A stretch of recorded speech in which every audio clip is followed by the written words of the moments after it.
So I'm here with Graham Smith, the secretary of the Shenington Kart Racing Club, and he's been making me feel very welcome, actually. All the interviews that we've been doing, he's been going around the paddock and finding things. Finally get a chance to talk to him. So Graham, it's an incredible event, but I do first want to talk about these cars, because these cars are yours, aren't they? Or some of them are. Talk us through that as well.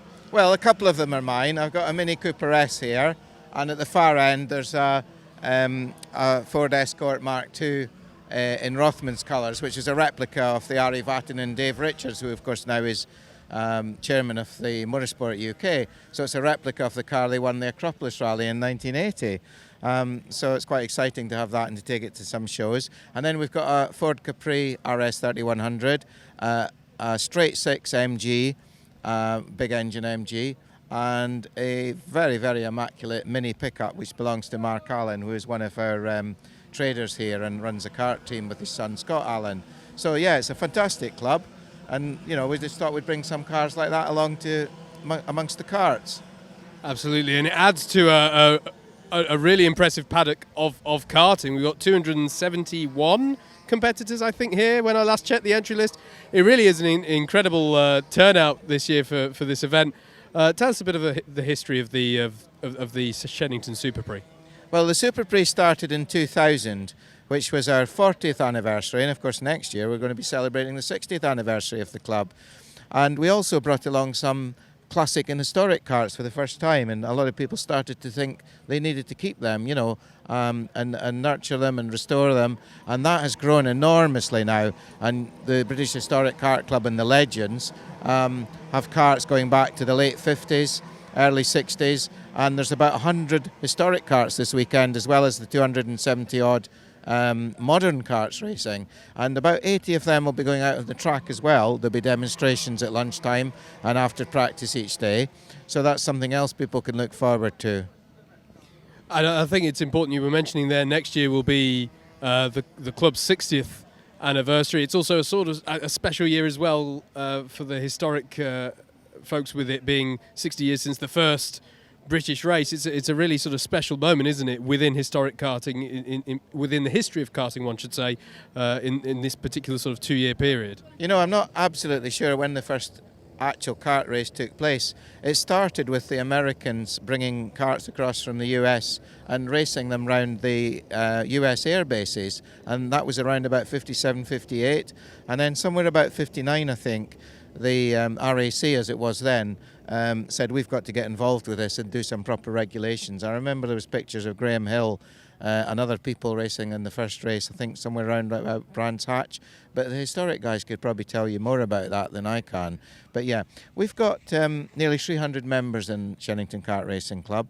It's one of the premier clubs in the premier circuits in the UK, and we've been doing a lot of new parts at the track. We've got a new dummy grid this weekend for the first time, which I think everybody's very pleased with. Absolutely, and the crucial thing is, of course, there being that Shellington's been here since the start of British karting. It really is a stalwart of yes. British karting. Yeah.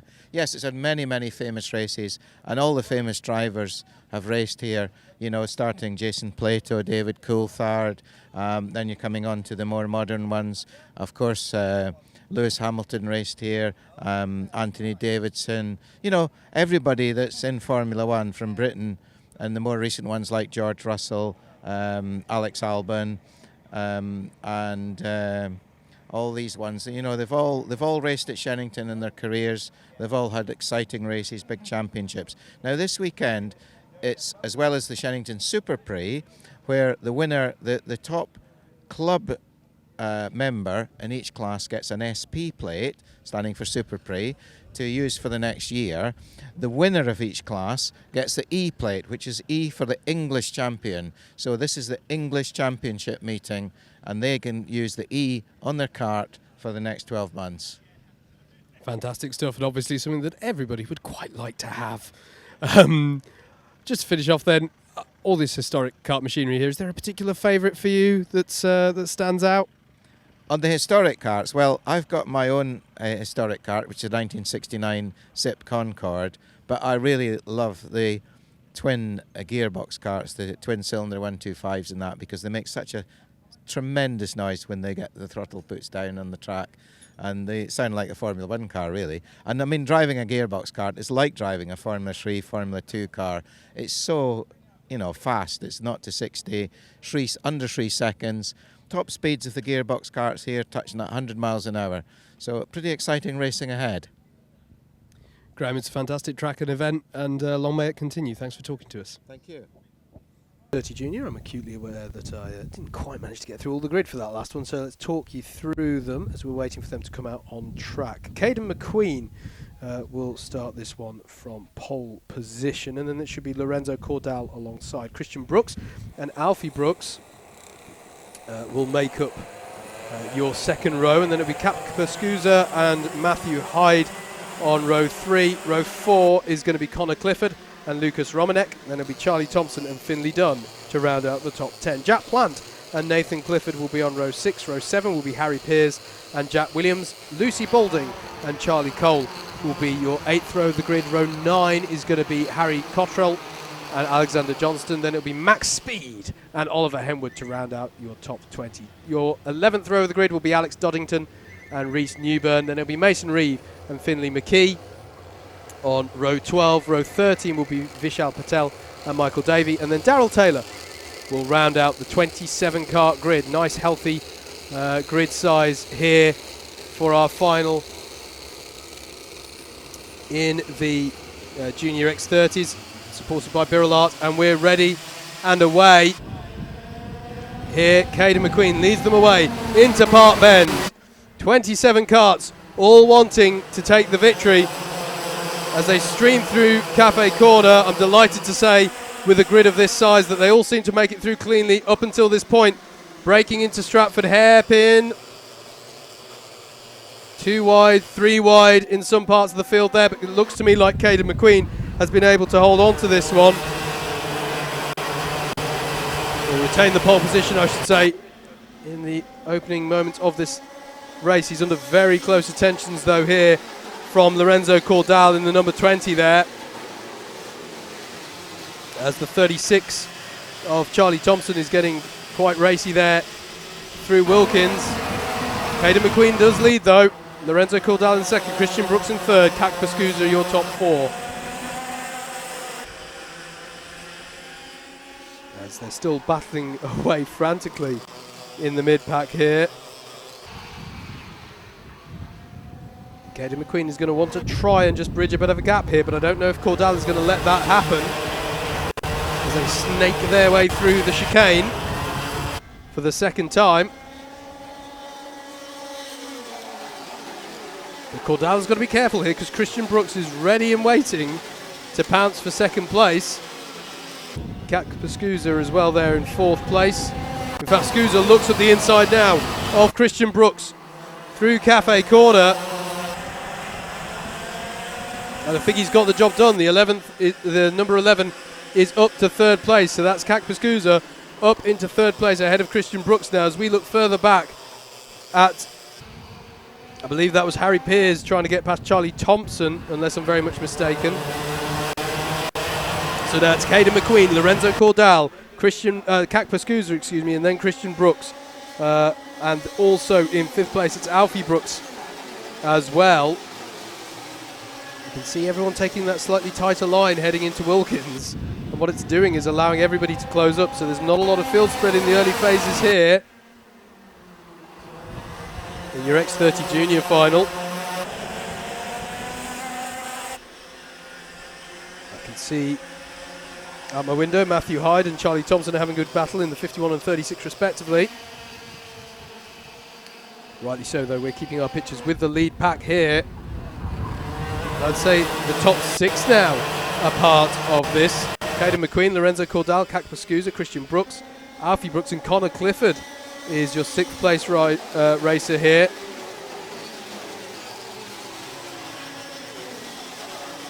As they come through to complete lap number 4.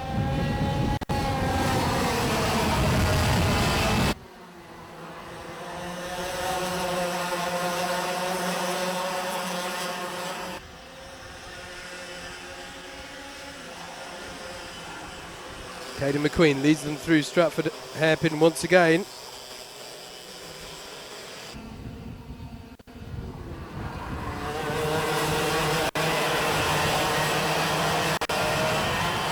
onto the back straight.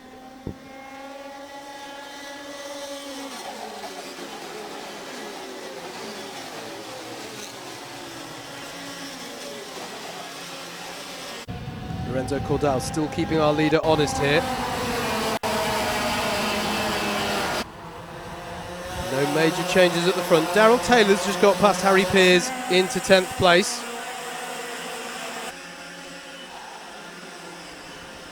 And look at this though, for the lead through the hairpin. Beautiful move there by Lorenzo Cordal, and he's got the job done, and Cat Pascusa tries to buy into it as well, but it's not going to pay off there. But it's a change for the lead through the Stratford hairpin. Lorenzo Cordal takes Caden McQueen,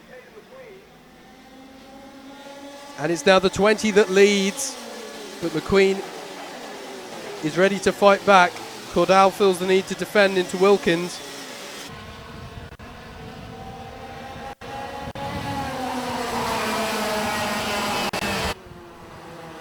As they work their way through Cafe Corner, and this battling is allowing everybody to close up. It's really not spreading out much here.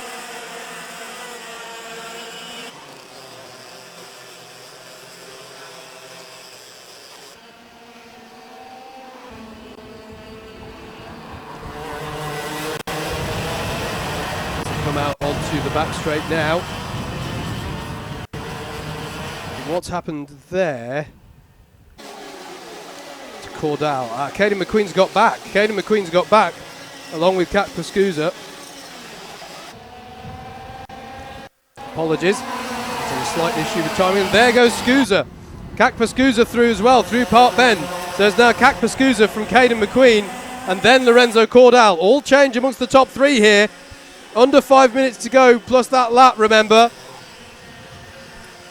And Christian Brooks and Alfie Brooks are battling away as well here. And there goes Caden McQueen for the lead again. And McQueen gets it back. Beautiful move in the early part of the chicane. Had the overspeed on Cat Pascusa and has got back up into first place. It's Caden McQueen ahead of Cat Pascusa, then Lorenzo Cordal, your top three.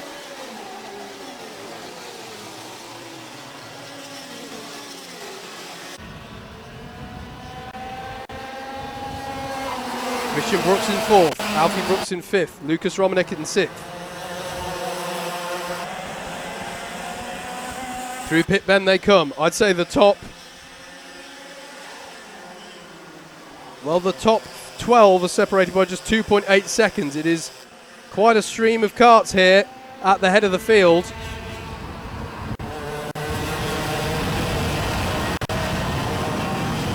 Onto the back straight they come. McQueen now back to where he was just a few laps ago. He has been at the lead of this one for the majority of this race. But my goodness, has it not been all that comfortable so far. And there's still 3.5 minutes plus a lap in which this can change. Through Cafe Corner they come on lap number 10. Further down the order, I can see Alexander Johnston's just got past Vishal Patel. That's for 16th place. Look at this for 5th place, that is. That looked to me like Connor Clifford attacking Alfie Brooks through this Stratford hairpin. Cat Pascusa tries to remain glued to the back of Caden McQueen's kart here. As McQueen is surely going to take it quite tight into Wilkins. Indeed he does. It looks to me like Christian Brooks may have got past Lorenzo Cordal as well for third. Indeed he has, so it's now Christian Brooks up to third. Lorenzo Cordal in fourth. And there's a slight breakaway here amongst the top four because they've just gone a little bit up the road from Alfie Brooks in the 94. It was indeed Connor Clifford battling at Stratford hairpin. He's got past Lucas Romanek now for sixth. And there goes the 14 of Clifford past Alfie Brooks this time at the hairpin. So change for 5th place there as Connor Clifford gets up into that spot.